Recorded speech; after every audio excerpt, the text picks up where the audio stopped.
You ask Tiger to solve. This deals with linear equations with one unknown. The final result is x equals 800 trillion. Let's solve it step by step. Simplify the expression. Swap sides.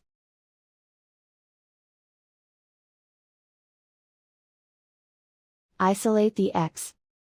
Multiply both sides by 100. Group like terms. Multiply the coefficients. Simplify the fraction. Simplify the arithmetic. And so the final result is x equals 800 trillion.